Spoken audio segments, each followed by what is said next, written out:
वक्त हम यहाँ मौजूद हैं जंतर मंतर पर।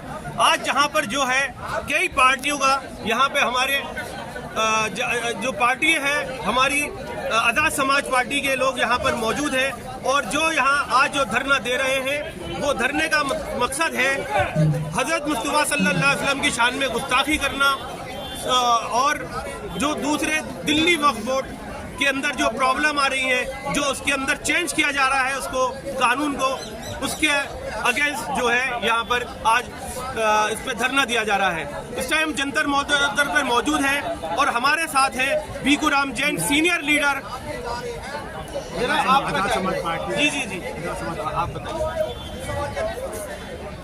आप आज़ाद समाज पार्टी के सीनियर लीडर हैं। दिल्ली का प्रभारी हूँ आज़ाद समाज पार्टी का। मैं आपको एक बात कहना चाहता हूँ कि हमें दे दिया संविधान जो दुनिया में बेमिसाल, विश्व रत्न भीम तुमने कर दिया कमाल। जो बाबा साहब अम्बेडकर साहब ने 26 जनवरी 1950 में भारत का संविधान पार्लियामेंट में पेश किया, वो संविधान के साथ खिलवाड़ हो और इसीलिए 75 साल की आज़ादी के बाद भी मैं कहता हूँ आज़ादी अभी अधूरी है। आज वर्तमान परिस्थिति में जिस प्रकार वक्फ बोर्ड के साथ और जो हमारे नबी साहब के साथ जो उन्होंने जो इन सत्ताधारी पार्टियों ने जो गैर शब्द यूज़ करे, उसके खिलाफ ये जो धरना है, इस धरने में हमारे दिल्ली के आज़ाद समाज पार्टी और हमारे सारे साथी यहाँ इकट्ठा हुए। ये साथी इसलिए इकट्ठा हुए क्योंकि देश के अंदर जो इस वक्त अराजकता है धर्म के प्रति अराजकता है। और हालांकि मैं बताना चाहूँगा इस देश के अंदर 99% लोग आज भी गरीबी रेखा से नीचे। 85-15 की लड़ाई है। 85% लोग कौन है? SC, ST, OBC और माइनॉरिटी, और सत्ता में है 15% लोग जो कि जिसको मायावती जी ने कहा था तिलक तराजू और तलवार। मैं कहना चाहूँगा आपके चैनल के माध्यम से कि अभी आज़ादी इस देश की बहुत दूर है और दिल्ली में जिस प्रकार भारत के अंदर जिस प्रकार माहौल है, तो माहौल में राजनीतिक जब तक परिवर्तन सुनने वाले नहीं करेंगे तो इस देश के हालात ऐसे ही बने रहेंगे। धन्यवाद। इस वक्त फैसल साहब मौजूद हैं जो पार्टी के सीनियर लीडर हैं। फैसल साहब, आपकी क्या पोस्ट है और आप मतलब क्या कहना चाहेंगे इस मौके पर? मैं आज़ाद समाज पार्टी के अंदर दिल्ली प्रदेश का कोर कमेटी का सदस्य और चांदनी चौक लोकसभा का प्रभारी। आप क्या कहना चाहेंगे इस मौके पर कि हज़रत मुस्तफ़ा सल्लल्लाहु अलैहि वसल्लम की शान में जो गुस्ताखी करिए? आज जो हमारी पार्टी ने प्रदर्शन किया है संविधान और वक्फ बोर्ड और हमारे हज़रत पाक सल्लल्लाहु अलैहि वसल्लम के ऊपर जो टिप्पणी करी है उस पर, लेकिन मैं सिर्फ इतना कहना चाहूँगा कि सरकार से कि सोचना चाहिए कि जो लोग इस तरह की गंदगी फैला रहे हैं उनको रोका जाए। मैं अपने हज़रत पाक सल्लल्लाहु अलैहि वसल्लम का नाम बार बार लेके उन लोगों के साथ जुड़ूं जिन्होंने टिप्पणी करी है, दुख होता है इस बात में। लेकिन बस सिर्फ यही है कि सरकार इस पे एक्शन से, हर कोई पार्टी मुसलमान का वोट लेना पसंद करती है लेकिन साथ नहीं खड़ी होती है। अब हमारे लिए जान देने का मुकाम है, हम हमारी जान से बढ़कर है, लेकिन ये है कि सरकार कुछ नहीं बोलेगी इसके अंदर, वो सेंटर सरकार हो या दिल्ली की सरकार हो। वोट चाहिए, सिर्फ वोट से मतलब है। मैं अपने हज़रत पाक सल्लल्लाहु अलैहि वसल्लम के बारे में जो बोला गया है मैं उसकी निंदा करता हूँ और सरकार से कहता हूँ कि इस पर एक्शन लिया जाए, उन लोगों के मुंह बंद किए जाए जो लोग ये हरकतें कर रहे हैं, कि इससे जो है माहौल ख़राब ना हो पूरे देश का।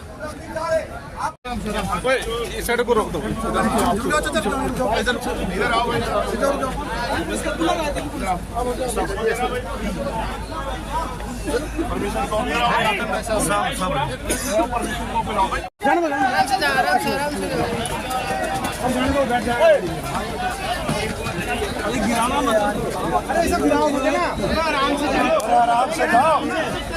इसलिए तो देश के तौर पे कि आपको हजरत पैगंबर मोहम्मद साहब को पढ़ना भी चाहिए। बेशक पढ़ना चाहिए कि उन्होंने सारी उम्र इंसानियत के लिए काम किया, कमजोरों के लिए काम किया, मजलूमों के लिए काम किया, उनको मुख्य धारा में लाने का काम किया। जो काम आज हम लोग कर रहे हैं कि हर व्यक्ति बराबर का अधिकार उसको मिले, वही काम उन्होंने किया। और उनके बाद हजरत उमर साहब ने भी वही काम किया। आपको पढ़ना चाहिए। आज तो हमारे बादशाह देखे कैसे, सबके बादशाहों में रब के बादशाहों में फर्क भी देखे। आज तो बादशाह 8,000 करोड़ के हल्के, आप सड़क पे निकलोगे तो उनके लिए आपको एजेंडा बना के अपना काम करना आसान हो जाएगा। मैं आपको विश्वास दिलाता हूं, आपको पता होगा जिस शख्स ने पैगंबर साहब पे टिप्पणी की थी उस पर मुकदमा लिखवा के जेल भिजवाने का काम भी हम ही लोगों ने किया और हमारे लोगों ने गाजियाबाद में आंदोलन किया और अरेस्ट कराने का काम किया। और चाहे बहराइच में एक तरफा कार्रवाई करके जुल्म करने का काम किया जा रहा हो इसलिए कि सरकार का झंडा चलता रहे, या हिमाचल में तमाम तरह से जो है कमजोरों पे जुल्म ढाने का प्रयास किया जा रहा हो, उत्तराखंड में प्रयास किया जा रहा हो, हर मोर्चे पे हमारी पार्टी, हमारा संगठन एकजुट होके बिना किसी राजनीतिक स्वार्थ के इस लड़ाई को लड़ने का काम कर रहा है। और मैं आपको स्पष्ट करना चाहता हूं, सिर्फ मुसलमान भाइयों के साथ नहीं, अगर जैन भाइयों के साथ, सिख भाइयों के साथ, किसान भाइयों के साथ, देश की करोड़ों महिलाओं के साथ, नौजवानों के साथ, गरीबों के साथ, अभी डीटीसी बसों वाला प्रकरण चल रहा है, जिसके साथ भी जुल्म होगा हम अपनी देश की तरक्की के साथ खड़े हैं, हर व्यक्ति के साथ खड़े हैं, हम उस लड़ाई को लड़ने का काम करेंगे। और मैं आपको विश्वास दिलाता हूं, आगे किसी भी आंदोलन में आपको स्वतः आगे नहीं आना पड़ेगा।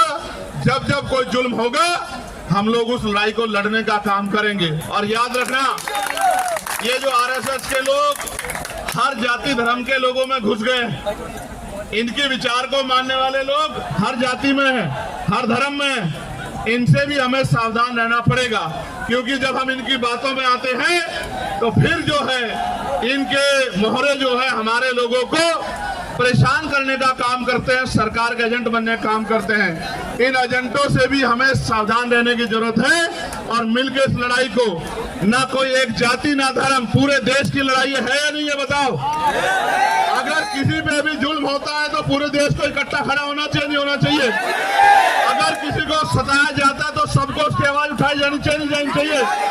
मैं आपको विश्वास दिलाता हूँ, आप इसी पेड़ के नीचे हमने पहलवान बेटियों के सम्मान की लड़ाई भी लड़ने का काम किया था। आप सबको इस बात को याद रखना चाहिए। और आप जानते हैं पार्लियामेंट में भी उन पहलवान बेटियों के सम्मान की लड़ाई को लड़ने का काम आपके अनेक जातियों के लोग लंबे समय से भारत में रह रहे हैं और इन सब जातियों के लोगों ने, धर्मों के लोगों ने, जब भारत गुलाम था, तमाम तरह से भारत के ऊपर जो हुकूमतें काबिज थी,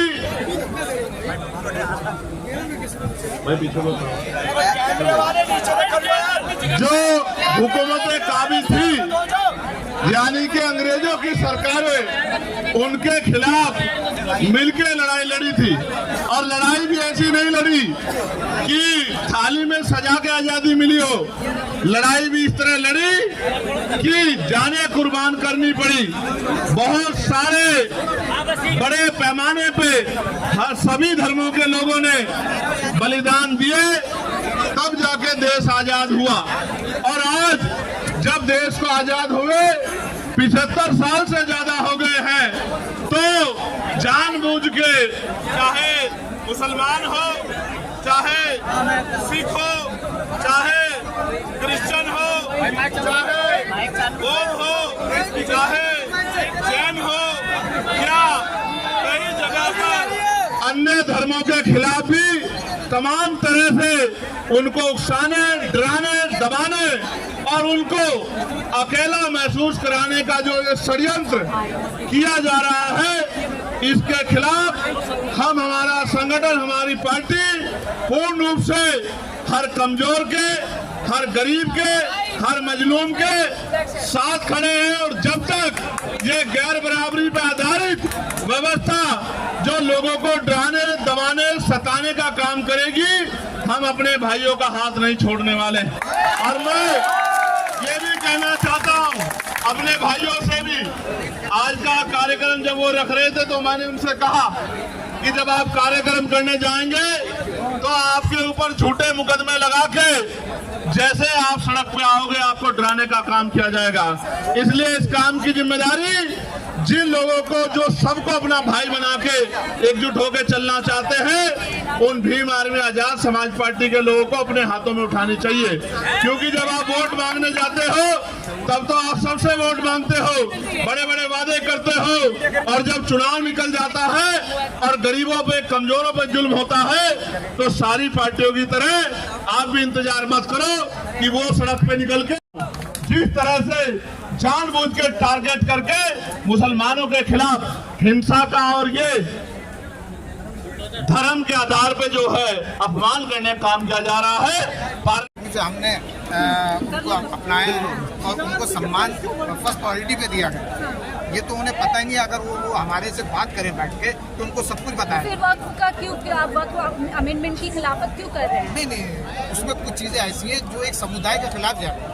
जो चीज़ ऑलरेडी सही चल रही है, हाँ, अगर उसके अंदर कोई गलत करता है तो उसके खिलाफ कार्रवाई हो। जेपीसी में पूरा मामला जा चुका है, वहाँ पर भी हर दिन मीटिंग पे मीटिंग हो रही है। क्या लग रहा है कुछ निष्कर्ष निकलेगा, क्योंकि विपक्ष तो पूरी तरीके से विरोध में नजर आ रहा है? नहीं, इसका कुछ ना कुछ हल निकलेगा और जो विपक्ष है वो मजबूती के साथ कामयाब हो क्योंकि आप जहाँ खड़ी हुई है जंतर मंतर पे, माननीय राष्ट्रीय अध्यक्ष हमारे चंद्रशेखर आज़ाद जी ने जो ये मुहिम छेड़ी है, इसके अंदर हम कामयाब होंगे। वो पार्लियामेंट के अंदर इस चीज़ को कामयाब कराने में कामयाब होंगे। सर, आपका क्या नाम है? नरेंद्र विकुराम जी। नरेंद्र जी, आपको भी लगता है कि करने की कोशिश की जा रही है धर्म में, आपको भी ऐसा लगता है?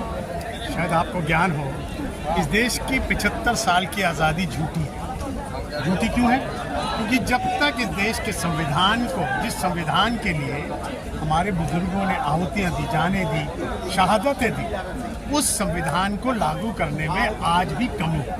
तो कमी क्यों है? अगर आप संविधान को उठा कर देखें तो संविधान क्या है? कायदा है, एक रूल है, एक रेगुलेशन है। एक परिवार जिस प्रकार चलता है उसी प्रकार एक देश चलता है। देश एक परिवार की तरह, उस परिवार में, उस देश के अंदर अलग अलग जातियों के लोग रहते हैं।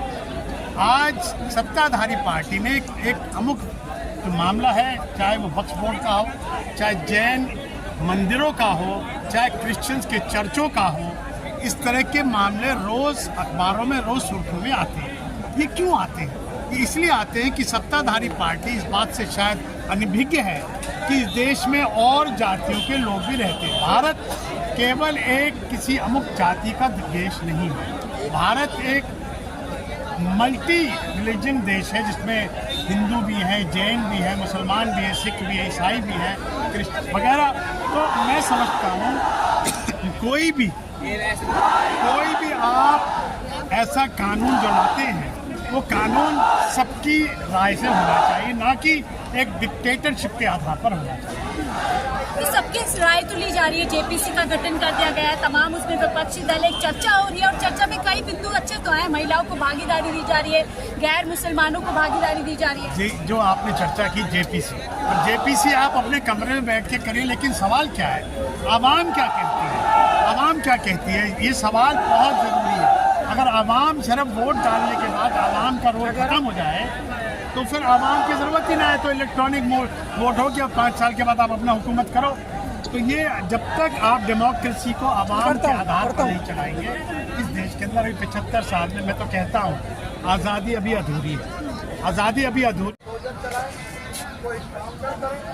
जब तक हम लोग